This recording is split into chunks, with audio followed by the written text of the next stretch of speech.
تک حضرت معاویہ بن ابی سفیان رضی اللہ تعالیٰ عنہ کی یہ فضیلت ہے جس کو ہم میں سے کوئی بھی نہیں پہنچ سکتا کہ وہ صحابی ہے، اس میں کوئی شک نہیں. یہ فضیلت ہے اور یہی ایک فضیلت ہے جو ثابت ہے.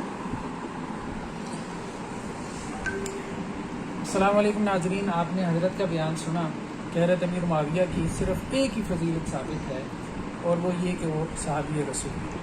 اچھا، انہوں نے اپنے کتابچے میں بھی یہی کام کیا، یہی کہانی کروائی ہے کہ حضرت امیر معاویہ رضی اللہ عنہ رضی اللہ عنہ رضی اللہ عنہ. دوسری طرف اپنے اسی کتابچے میں حضرت امیر معاویہ رضی اللہ عنہ کو شراب خور، حرام خور، سود خور، فاسق و فاجر اور باغی اور واجب القتل ثابت کر رہے ہیں، حدیثوں سے ثابت کر رہے ہیں، ان کے اوپر حدیثیں جو ہے وہ اپلائی کر رہے ہیں، ساتھ میں کہہ رہے ہیں کہ ان کو رضی اللہ عنہ کہہ رہے ہیں. یعنی امیر معاویہ رضی اللہ عنہ ان کی گردن اڑانا جائز ہے، لیکن صحابی ہونے کے لیے آپ احترام یہ کریں کہ گردن اڑانے سے پہلے ان کو رضی اللہ عنہ کہیں. یہ حضرت کا کل مقدمہ ہے. اب یہاں بھی یہ کلیم کر رہے ہیں کہ جی امیر معاویہ رضی اللہ عنہ کی اس کے علاوہ کوئی فضیلت ہے ہی نہیں صحابی ہونے کے علاوہ، اور ان کے پاس اس کلیم کی آگے دلیل کیا ہے. یہاں اس ویڈیو کا URL آپ کو شو ہو رہا ہوگا، اس میں آگے سن لیں. سارے دلائل یہ ہیں کہ فلاں بابے نے یہ کہا، فلاں بابے نے یہ کہا، ابو حمزہ راوی نے یہ کہا، ابو زمیل راوی نے جو ہے وہ یہ کہا، ابن حجر نے یہ کہا، اسحاق بن راہوے نے یہ کہا. او بھائی تم تو بابے ہو ہی نہیں، تم تو بابوں والے ہو ہی نہیں. مطلب تمہارا تو دعویٰ یہ ہے نہ میں بابی نہ میں جو ہے وہ وابی، میں ہوں مسلم علمی کتابی. تو ہمارے ایک دوست صحیح کہتے تھے یہ اصل میں یہ نعرہ اس کا یہ نہیں ہے، یہ اصل میں علمی کتابی نہیں بلکہ یہ اصل میں بیسیکلی فلمی کتابی بنتا ہے. تو اب دیکھیں بابوں کو تم کیوں کوٹ کر رہے ہو؟ آدھے سے زیادہ لیکچر جو بابوں کے حوالوں سے بھرا پڑا ہے کہ امیر معاویہ کی فضیلت میں فلاں بابے نے کہا کوئی روایت ثابت نہیں، فلاں بابے نے کہا کوئی روایت ثابت نہیں، فلاں. او بھائی تم تو بابوں کو ماننے والی نہیں ہو. جہاں تمہارا موقع پڑتا ہے تم بابوں کو جو ہے وہ حوالہ بنانا شروع کر دیتے ہو. باقی اگر تم یہ کہتے ہو کہ ہمارے لیے تم بابوں کو بیان کر رہے ہو تو پھر ہمارے بابوں کے تمام حوالے نقل کرو نا. تمام حوالے کیوں نہیں نقل کرتے؟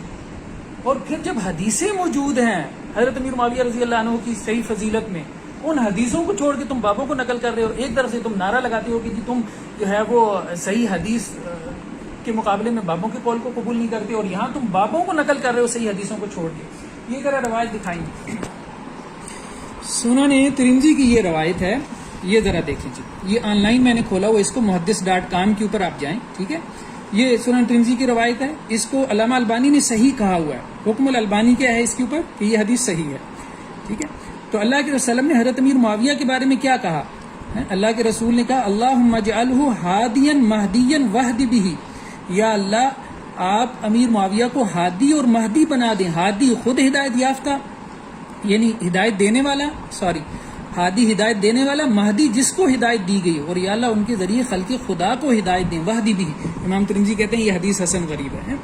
تو اب مجھے بتائیں سنن ترمذی میں اب یہ باب دیکھیں، امام ترمذی نے باب کون سا؟ باب مناقب معاویہ بن ابی سفیان، معاویہ بن ابی سفیان کے مناقب کا بیان. او بھائی تمہیں یہ حدیثیں جو ہے وہ بھول جاتی ہیں نقل کرنی. صحیح حدیثیں علامہ البانی اس کو صحیح کہہ رہے ہیں، امام ترمذی اس کو حسن کہہ رہے ہیں، اور ائمہ محدثین کے آپ حکم جو ہے وہ اس حدیث کے اوپر اٹھا کے دیکھیں. اللہ کے وسلم کہہ رہے ہیں کہ وہ ہادی مہدی ہیں اور ان کے ذریعے خلق خدا کو جو ہے وہ ہدایت ملے گی. اس کے بعد سنن ترمذی کی ایک اور روایت دیکھیں. حضرت عمر بن خطاب رضی اللہ عنہ نے حضرت امیر معاویہ کو جو ہے وہ گورنر بنایا، شام کا گورنر بنا کے بھیجا، اور عمیر بن سعد اس سے پہلے گورنر تھے، ان کو معزول کر دیا. تو لوگوں نے کہا کہ یہ کیا ہوا کہ عمیر کو معزول کر دیا اور معاویہ کو جو ہے وہ شام کا گورنر عمر نے بنا دیا. تو حضرت عمیر نے کہا کہ معاویہ کا بھلے طریقے سے ذکر کرو، کیونکہ رسول اللہ صلی اللہ علیہ وسلم سے انہوں نے کیا سنا ہے کہ اللہ تعالیٰ ان کے ذریعے ہدایت دے، لوگوں کو ہدایت دے. یہ علامہ البانی کیا کہہ رہے ہیں؟ یہ حدیث جو ہے وہ کیا ہے؟ وہ صحیح ہے. نیچے پوری بحث ہے، یہ دیکھیں عربی میں الحکم التفصیلی، علامہ البانی کا السلسلہ الصحیحہ کا یہ حوالہ، پوری تفصیل موجود ہے کہ یہ حدیث کیسے صحیح ہے. اب اس کے بعد آپ کہتے ہیں کہ جی امیر معاویہ رضی اللہ عنہ کی فضیلت میں جو ہے وہ کچھ بھی ثابت نہیں ہے، بابوں کو آپ نقل کرتے ہیں، آپ حدیثوں کو چھوڑ کے حدیثوں کو آپ چھپا رہے ہیں. کتنی بڑی آپ جو ہے وہ خیانت کر رہے ہیں. اس کے بعد آپ دیکھیں، آپ تو حدیث کی بات کرتے ہیں، قرآن مجید سے حضرت امیر معاویہ کی فضیلت ثابت ہے. اللہ عز و جل نے یہاں پہ یہ سورہ حدید کی آیت ہے، سورہ حدید جو ہے اس کی آیت ہے. اللہ عز و جل یہ کہہ رہے ہیں کہ وہ صحابہ جنہوں نے فتح مکہ سے پہلے قتال کیا اور انفاق کیا، وہ ان کے برابر نہیں ہیں جنہوں نے فتح مکہ کے بعد قتال کیا اور انفاق کیا، لیکن دونوں سے اللہ نے کیا کیا؟ وَكُلًّا وَعَدَ اللَّهُ الْحُسْنَى، دونوں سے اللہ نے جنت کا وعدہ کر رکھا ہے، دونوں جنتی ہیں۔ فتح مکہ کے بعد حضرت امیر معاویہ رضی اللہ عنہ نے انفاق کیا، جہاد بھی کیا، حنین میں شریک ہوئے۔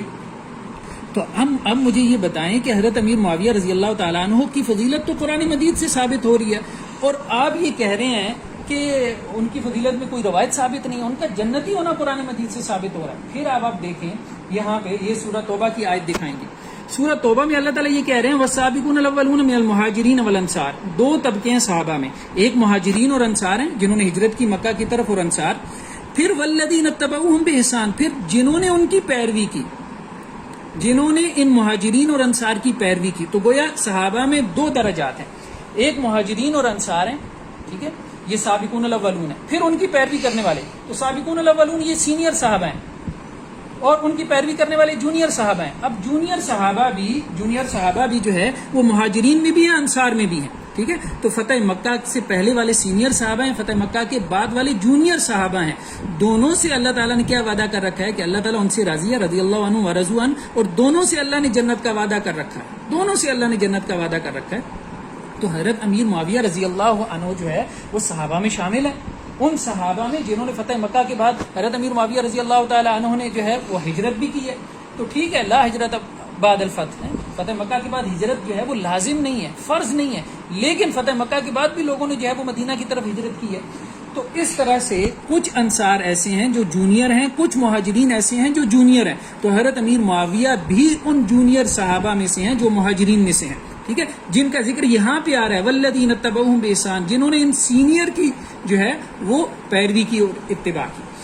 اب آپ دیکھیں اس کے بعد جو ہے وہ حضرت امیر معاویہ رضی اللہ تعالیٰ عنہ کی کیا یہ تھوڑی فضیلت ہے کہ وہ کاتب وحی تھے؟ حضرت امیر معاویہ رضی اللہ تعالیٰ عنہ کے بارے میں یہ روایت آتی ہے دلائل النبوہ میں کہ اللہ کے رسول نے حضرت عبداللہ ابن عباس کو بھیجا تھا کہ امیر معاویہ کو بلا کے لاؤ، وکان یکتب الوحی، اور وہ وحی لکھا کرتے تھے۔ اب بعض دوست جو ہے وہ یہ کہتے ہیں کہ حضرت امیر معاویہ نے فتح مکہ کے بعد کیسے ہجرت کی؟ بھائی اگر فتح مکہ کے بعد ہجرت نہیں کی تو وہی کیسے لکھا کرتے تھے؟ یہ دلائل النبوہ کی صحیح روایت ہے نا کہ وہی لکھا کرتے تھے حضرت امیر معاویہ۔ تو اگر انہوں نے ہجرت نہیں کی اور حضرت عبداللہ ابن عباس جو ہے ان کو بلا کے لا رہے ہیں اور یہ خود دعویٰ کر رہے ہیں، حضرت عبداللہ ابن عباس یہ کہہ رہے ہیں کہ وہ وہی لکھا کرتے تھے، تو پھر وہ کیسے وہی لکھ لیا کرتے تھے؟ اب یہ کہتے ہیں کہ اس حدیث کا اگلا پچھلا آپ بیان کرتے ہیں۔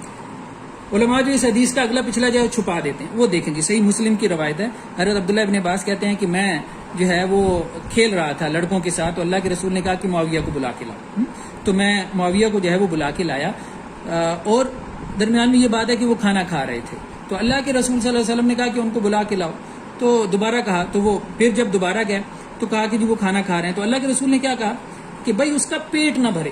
اب اس پہ کہتے ہیں کہ جی اللہ کے رسول نے حضرت امیر معاویہ کو بد دعا دی، اور بھائی دیکھیں اللہ کے رسول نے حضرت علی کو ابو تراب کہا، اب آپ اس کو بد دعا سمجھنا شروع کر دیں، اور راویوں کی باتیں بیان کرتے ہیں جی ابو حمزہ نے کہا ہے کہ جی یہ بد دعا، وہ ابو حمزہ تمہارا بابا لگتا ہے، ابو حمزہ نے کہا ہے۔ اللہ کے رسول صلی اللہ علیہ وسلم اللہ کے رسول کا یہ انداز ہے، اسلوب ہے، ابو حمزہ نے کہا ہے کہ اس سے مراد یہ ہے کہ امیر معاویہ جو ہے وہ دنیا پرستی سے اس کا پیٹ نہیں بھرے گا، تو اللہ کے رسول نے اگر حضرت علی رضی اللہ تعالیٰ عنہ کو ابو تراب کہا تو معاذ اللہ تم کسی راوی کی کہنے کی وجہ سے کہ ابو تراب اس لیے کہا کہ حضرت علی جو ہے وہ سفلی اور مٹی والی خواہشات کے پیچھے لگے ہوئے تھے، یہ تعبیل کر دو تم اس کو مان لو گے؟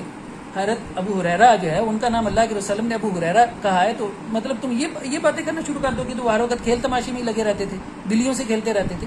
اللہ کے رسول کا ایک انداز تھا، یہ مطلب حدیث میں آپ دیکھیں نا، رغم ان فی ابی ذر، ابو ذر کی جو ہے وہ ناک خاک آلود ہو ہے، تو اللہ کے رسول یہ کہہ رہے ہیں کہ ابو ذر ذلیل ہو جائے، اللہ کے رسول کا ایک انداز تھا، اسی لیے اس طرح حدیثوں میں انداز آتا ہے سکلت کو امک، وہ تیری ماں تجھے جو ہے وہ گم پائے، تیری ماں تیرے اوپر روئے، یہ کچھ انداز ہیں جیسے ہم کسی کو کہتے ہیں، اور جیسے ہم اپنے بچے کو کہتے ہیں تو تیرا ٹیڈ نہ پڑے، ٹھیک ہے، مطلب یہ انداز ایک لائٹ قسم کا کمنٹ تھا، اس کو اللہ کے رسول صلی اللہ علیہ وسلم کی معاذ اللہ تم نے بد دعا بنا دی۔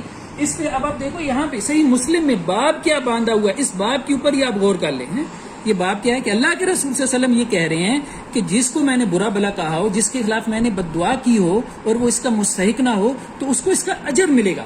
پہلی بات تو یہ ہم نے کہا کہ یہ بد دعا ہے ہی نہیں، یہ ایک عام اسلوب ہے، ہماری ہر زبان میں پایا جاتا ہے، ایسے کمنٹس جو ہے وہ ہم اپنے بچوں کے بارے میں بھی پاس کر دیتے ہیں، یہ بد دعا نہیں ہوتی، اس کو خواہ مخواہ جو ہے وہ مرزا صاحب نے بد دعا بنا لیا۔ دوسرا اگر اس کو بد دعا بھی بنا لیا جائے تو صحیح مسلم کی روایت کیا کہہ رہی ہے کہ اللہ کے رسول کہتے ہیں کہ اگر میں نے کسی کو بد دعا بھی دی ہو اور وہ مسلمان ہو، ٹھیک ہے، تو اس کو اس کا اجر ملے گا۔ یہ پھر کہتے ہیں کہ یہ کیسے آپ نے ان کی فضیلت بنا لی ہے، یہ تو اللہ کے رسول نے بد دعا دی ہے، تو یہ دیکھیں یہ صحیح مسلم کی روایت ہے، اس کو ذرا نوٹ کر لیں.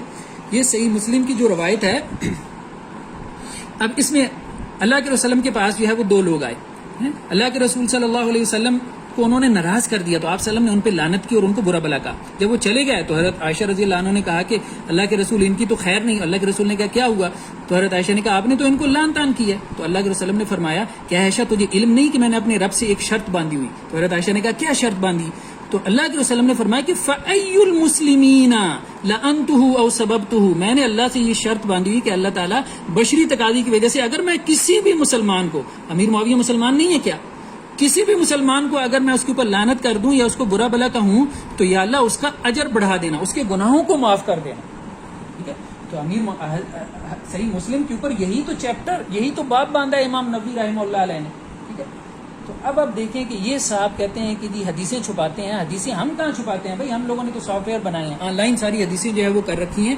حدیثیں تو آپ چھپا رہے ہیں، آپ جو ہے وہ حدیثوں کو چھپا کے جو ہے وہ بابوں کا قول جو ہے وہ نقل کر رہے ہیں. آپ کا پورا کتابچہ جو ہے وہ جھوٹ کا پلندہ ہے، واقعہ کربلا کا حقیقی پس منظر، جس میں اوپر ہیڈر چل رہا ہے کہ صرف قرآن اور صحیح حدیث، اور اندر بابوں کے اقوال نقل کیے جا رہے ہیں، اندر تاریخی کتابوں کے حوالے نقل کیے جا رہے ہیں، اندر جو ہے وہ کتب حدیث کی شروع میں یہ لکھا ہوا ہے.